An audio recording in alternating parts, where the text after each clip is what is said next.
उन्होंने कहीं जाकर कथा सुनी तो बेटियां हो गई, फिर उन्होंने कथा का प्रसाद पाया तो उसका विवाह हो गया, फिर उन्होंने निर्णय किया हम सत्यनारायण की कथा करवाएंगे। राजा ने कथा सुनी तो प्रजा का सुख हो गया, राज्य बढ़ गया, और राजा ने कथा नहीं सुनी तो राज्य डूब गया।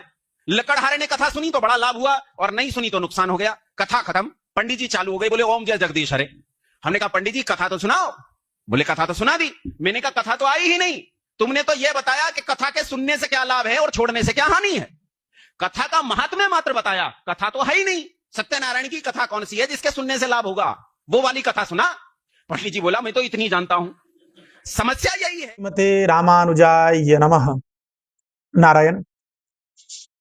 एक योगेश नाम के व्यक्ति हैं, उनका भी एक वीडियो प्राप्त हुआ जिसमें वह हिंदू सनातन धर्म के लोगों को दिग्भ्रमित करने का प्रयास कर रहे हैं सत्यनारायण व्रत कथा के माध्यम से, कि उनका आक्षेप है कि सत्यनारायण व्रत में कि लीलावती ने सुना, कलावती ने सुना, उसको ये मिला, और वह कथा उसने नहीं सुना तो उसका ये सब धन नष्ट हो गया, संपत्ति नष्ट हो गया, और जिसने कथा सुना उसका व्यापार बढ़ गया।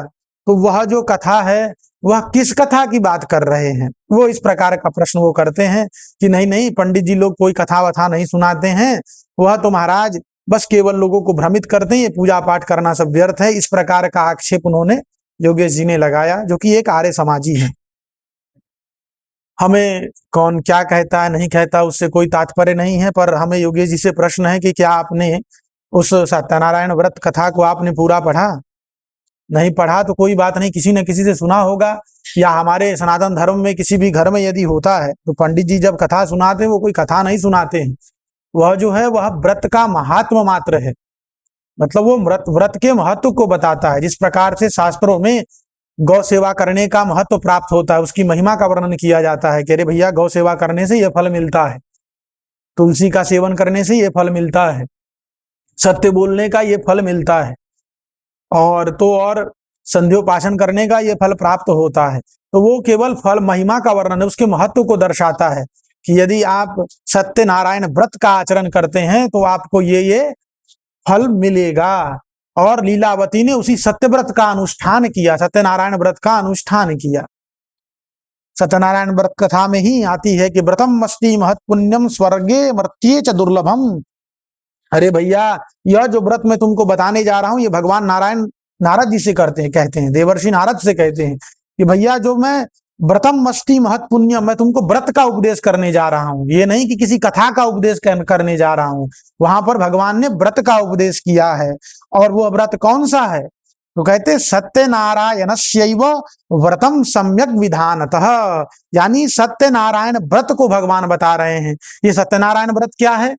तो उसी का आगे ये पूरा, जिस दिन सत्यनारायण भगवान का व्रत करना होता है, प्रातः काल उठ करके और प्रातः काल ही संकल्प करते हैं कि आज के दिन हम केवल सत्य का आचरण करेंगे, सत्य बोलेंगे, सत्य सुनेंगे, मृषावादन नहीं करेंगे, अनृतवादन नहीं करेंगे, झूठ नहीं बोलेंगे, हिंसा नहीं करेंगे, व्यभिचार नहीं करेंगे, मैथुन आदि का त्याग करेंगे। इस प्रकार से सत्य का अनुष्ठान ही हमारे जीवन में हो और केवल भगवान का नाम संकीर्तन करते हुए पूरे दिवस का हम व्यतीत करते हैं। फिर सायंकाल होने पर भगवान नारायण का पूजन करते हैं, पूजन आदि करके फिर उस महत्व को हम लोग सुनते हैं कि अरे इस प्रकार से जिसने सत्यनारायण व्रत का अनुष्ठान किया तो उसको सत्य व्रत करने से, मतलब सत्य, एक दिन सत्य बोलने का, एक दिन सत्य पूर्वक आचरण करने का ये फल है।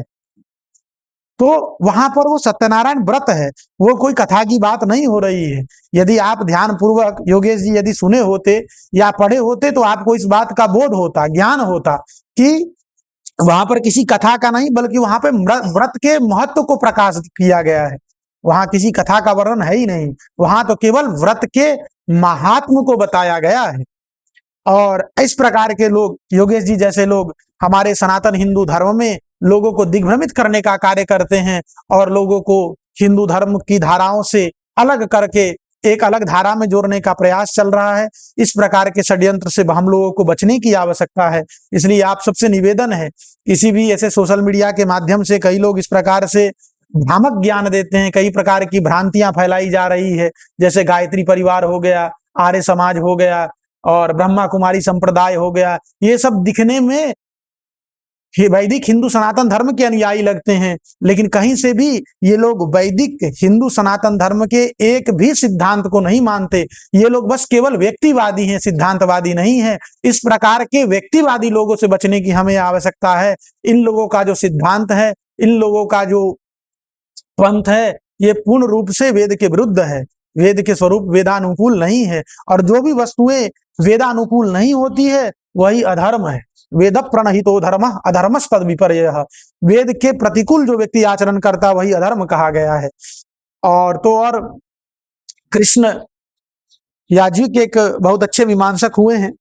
वह लिखते हैं कि भैया धर्म की परिभाषा क्या है, धर्म क्या होता है। तो वो कहते हैं कि वेद बोधित इष्ट साधनता को धर्म, कि वेद के द्वारा जो बोधित हो और अपने इष्ट की साधन पूर्ण करे, मतलब जो हमारी कामना है उसकी पूर्ति करे, वही धर्म कहलाता है। तो वेद में जो वर्णित है उसी के अनुसार हमें आचरण करना चाहिए। और इस प्रकार के लोग जैसे पूजा पाठ आदियों के ऊपर जो कटाक्ष करते हैं और जो लोगों को भ्रांतियां फैलाते हैं, वो सनातन धर्म के ज्ञान विज्ञान से अपरिचित हैं। इसलिए आप सभी से निवेदन है, इस छोटे से वीडियो को आप लोग अपने मित्रों के साथ साझा करें, ताकि इस प्रकार के भ्रांतियां फैलाने वाले लोगों से लोग सावधान रहें और उनके वह आस्तिक से नास्तिक की ओर न बढ़ करके आस्तिक बने रहें और सत्य की तरफ, प्रकाश की तरफ बढ़ने का, परमात्मा की तरफ, नारायण की तरफ बढ़ने का वह लोग चेष्टा करें। इसी के साथ हम आप सभी से करबद्ध प्रार्थना करते हैं। जय श्रीमन नारायण, जय श्री सीताराम।